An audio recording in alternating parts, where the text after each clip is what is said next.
बिस्मिल्लाहिर्रहमानिर्रहीम अस्सलाम वालेकुम। Agriculture jobs in Canada. Friends, Canada में हर साल जो सबसे ज़्यादा जॉब वैकेंसीज़ अवेलेबल होती हैं वो एग्रीकल्चर सेक्टर की जॉब्स होती हैं। इसमें आपके जनरल फार्म वर्कर्स आ जाते हैं, फ्रूट पिकर्स हैं, green house workers, harvesting labourers और भी डिफरेंट टाइप्स के नॉक कोर्स, डिफरेंट ऑक्यूपेशंस आ जाते हैं जो आपकी एग्रीकल्चर इंडस्ट्री से तल्लुक़ रखते हैं। आज की वीडियो में फ्रेंड्स मैं आपके साथ डिटेल्स शेयर करूँगा कि कैसे आप लोग इस स्ट्रीम के लिए एलिजिबल हो सकते हैं। यूट्यूब पे एग्रीकल्चर और जनरल फार्म वर्कर्स के बारे में इतनी ज़्यादा वीडियोस अवेलेबल हैं और हर वीडियो में एक नई कहानी सुनाई जाती है। आज की वीडियो में मैं आपको इसकी रियलिटी बताऊंगा कि जेन्युइन और हकीकत क्या है। जनरल फार्म वर्कर या हार्वेस्टिंग लेबर में हायरिंग किस तरह हो सकती है, किस प्रोग्राम के अंडर आप लोग अप्लाई कर सकते हैं और आपको किन रिक्वायरमेंट्स को पूरा करना ज़रूरी है। फ्रेंड, इसमें सबसे पहली बात जो ज़रूरी समझने की है वो ये कि इसमें आप अप्लाई कर सकते हैं टेम्परेरी फॉरेन वर्कर प्रोग्राम के under. Temporary foreign worker programme एक ऐसा प्रोग्राम है जिसमें आपको कनाडा का वर्क परमिट मिलता है फॉर अप टू 24 मंथ्स, यानी 2 साल तक का आपको वर्क परमिट मिल सकता है। ये वर्क परमिट रिन्यूएबल होता है, अगर आपका एम्प्लॉयर चाहे तो इसको रिन्यू भी करवाया जा सकता है। इस प्रोग्राम में आपका पीआर शामिल नहीं होता, यानी कनाडा की परमानेंट रेजिडेंसी नहीं होती। ये आपका सिर्फ वर्क परमिट है। जब आपका जॉब कॉन्ट्रैक्ट ख़त्म हो जाता है तो आपको अपने मुल्क वापस जाना होता है। लेकिन 2 सालों में फ्रेंड्स ऐसे बहुत से वेज और आपके सामने आ जाते हैं कि बहुत कम लोग ही कनाडा से फिर वापस जाते हैं। कहीं ना कहीं उनकी सेटलमेंट हो ही जाती है, लेकिन लीगली आपको के कॉन्ट्रैक्ट ख़त्म होने के बाद 2 सालों में वापस जाना ज़रूरी है। तो फ्रेंड्स, अब IRCC की ऑफिशियल वेबसाइट पे आपको लिए चलता हूँ जहाँ पे मैं आपको इस प्रोग्राम की तमाम डिटेल्स दिखाऊंगा। लेकिन उससे पहले अगर आप मेरे चैनल पे नए हैं तो प्लीज़ इसको सब्सक्राइब कर लीजिए और बेल आइकन का नोटिफिकेशन ऑन करके ऑल की ऑप्शन सेलेक्ट कर लें, ताकि जब भी मैं कोई नई वीडियो अपलोड करूं तो आपको फॉर यूज़ का नोटिफिकेशन मिल जाए। बहुत शुक्रिया।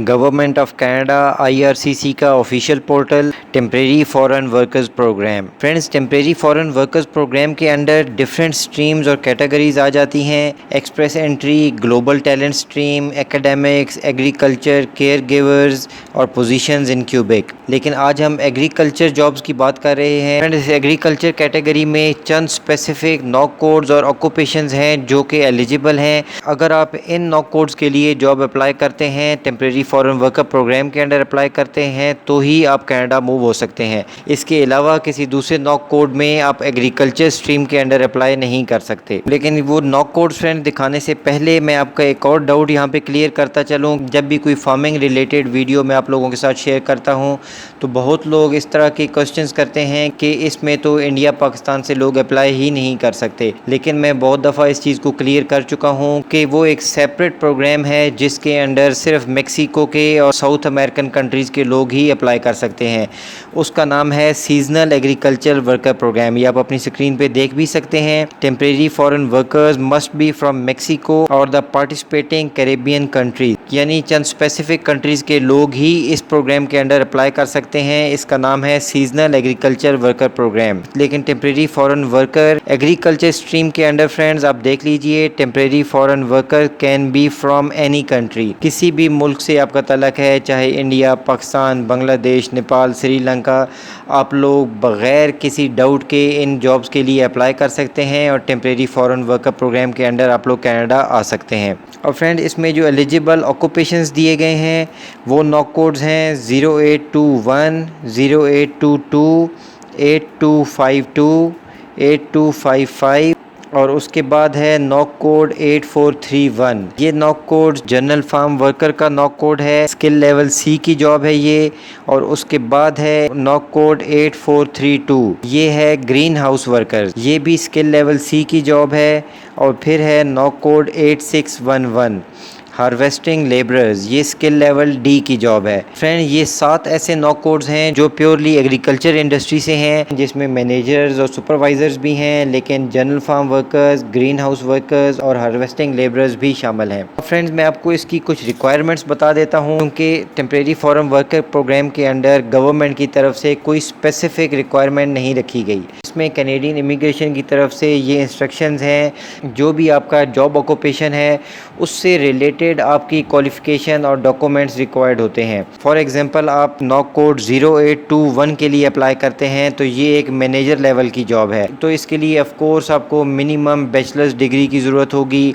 आपको शायद आइल्स की भी रिक्वायरमेंट पूरा करने पड़े अगर आपको इमिग्रेशन ऑफिसर डिमांड करता है। लेकिन नॉक कोड 8431, 8432 या 8611 और ये general farm worker, greenhouse workers और हार्वेस्टिंग लेबरर्स की जॉब्स हैं। इनके अंदर फ्रेंड्स अगर आपके एम्प्लॉयर की रिक्वायरमेंट नहीं है आइल्स की तो आपको आइल्स की बिल्कुल ज़रूरत नहीं है, और अगर आपके एम्प्लॉयर की रिक्वायरमेंट एजुकेशन की है तो आपने एजुकेशन प्रूव करनी है।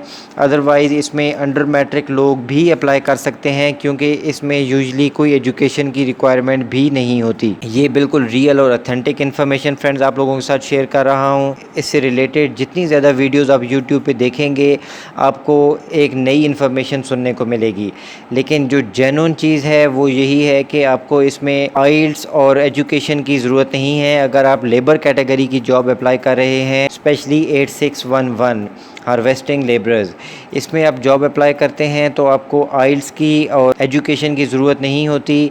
अगर आपका एम्प्लॉयर डिमांड करता है तो फिर ऑफ कोर्स आपको ये चीज़ें प्रोवाइड करना होंगी। और फ्रेंड इस प्रोग्राम की रिक्वायरमेंट में LMIA की ज़रूरत होती है एम्प्लॉयर को, और अक्सर एम्प्लॉयर्स LMIA की तरफ नहीं जाना चाहते क्योंकि ये बहुत एक्सपेंसिव प्रोसेस होता है। इसकी फ़ीस ही $1000 के करीब है। लेकिन ये जो 7 ऐसे नॉक कोड्स हैं एग्रीकल्चर जॉब्स के, इनके लिए कैनेडियन गवर्नमेंट ने LMIA की फ़ीस को ख़त्म कर दिया है। आप अपनी स्क्रीन पे देख सकते हैं कि LMIA की फ़ीस नहीं है इन स्पेसिफिक नॉक कोड्स के लिए। कोई भी एम्प्लॉयर अगर आपको हायर करता है आप उसको क्लियरली बोल सकते हैं आप टेम्प्रेरी फॉरेन वर्कर प्रोग्राम के अंडर हायर होना चाहते हैं, और इस प्रोग्राम के अंडर एम्प्लॉयर को कोई फ़ी पे नहीं करनी पड़ती LMIA अप्रूव कराने के लिए। जिस तरह के आपने थंबनेल पे भी देखा है कि free transport, free air ticket, Canadian immigration की तरफ से स्ट्रिक्ट इंस्ट्रक्शंस हैं एम्प्लॉयर्स के लिए कि आपकी ट्रांसपोर्ट और आपका होम कंट्री से एयर टिकट कनाडा आने का और वापस अपने होम कंट्री जाने का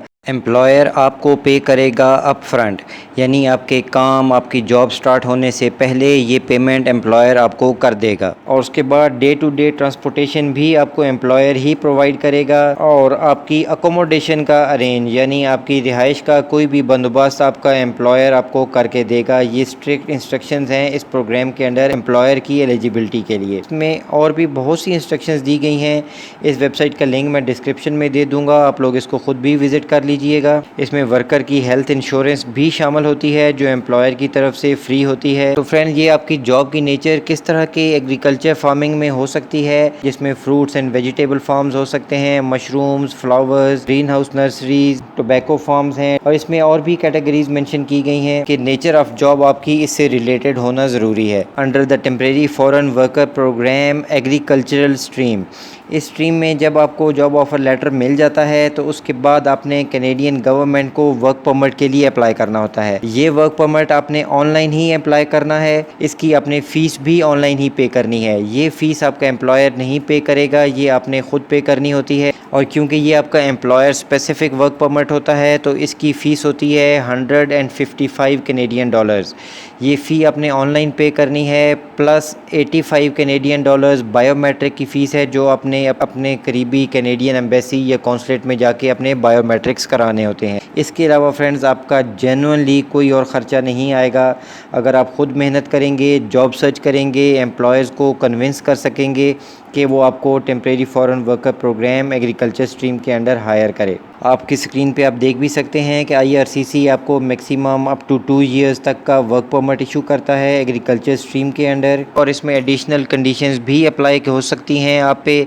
अगर आपकी एम्बेसी आपसे कोई एक्स्ट्रा डॉक्यूमेंट मांग लेती है या एम्प्लॉयर आपसे कोई एक्स्ट्रा डॉक्यूमेंट मांग लेता है तो वो आपको प्रोवाइड करना ज़रूरी होंगे। उसमें वो आइल्स भी मांग सकते हैं, उसमें आपसे एजुकेशन की भी रिक्वायरमेंट कर सकते हैं, या कोई भी और ऐसा डॉक्यूमेंट अगर एम्बेसी या एम्प्लॉयर आपसे मांगता है तो वो आपको प्रोवाइड करना ज़रूरी होगा। और लास्ट में फ्रेंड्स बहुत क्लियर इंस्ट्रक्शन है कि एम्प्लॉयर्स को अलाउ नहीं है कि वो टेम्परेरी फॉरेन वर्कर से उसकी आइडेंटिटी डॉक्यूमेंट्स, उसके पासपोर्ट या वर्क परमिट लेके अपने पास रखे, क्योंकि यूजली मेरे जो बहन भाई गल्फ़ कंट्रीज़ में जॉब्स करते हैं उनको आइडिया होगा कि जब भी वो दुबई सऊदीया में जॉब के लिए जाते हैं तो उनकी कंपनी, उनका एम्प्लॉयर उनसे पासपोर्ट और उनके डॉक्यूमेंट्स ले लेते हैं। लेकिन कनाडा में ऐसा बिल्कुल नहीं है और एम्प्लॉयर्स को इंस्ट्रक्शन है कैनेडियन इमिग्रेशन की तरफ से कि वो फॉरेन वर्कर के डॉक्यूमेंट्स और उनके पासपोर्ट अपने पास नहीं रख सकते। ये डॉक्यूमेंट्स फॉरेन वर्कर के पास ही रहना ज़रूरी है। फ्रेंड, ये एक बेसिक ओवरव्यू मैंने आपके साथ शेयर किया temporary foreign worker programme agriculture stream के बारे में। इन ऑक्यूपेशन से रिलेटेड जॉब्स को कैसे सर्च करना है, अगर उसकी भी डिटेल्स जानना चाहते हैं तो प्लीज़ मुझे बताइए। मैं इंशाल्लाह अपने jobs related channel dream globe पे डिटेल्ड वीडियो आपके साथ शेयर करूँगा। आज की वीडियो पसंद आई फ्रेंड्स तो प्लीज़ इसको लाइक कर दीजिए, अपने फ्रेंड्स के साथ शेयर कीजिए। वीडियो देखने का बहुत शुक्रिया। Thank you. अल्लाह हाफिज़।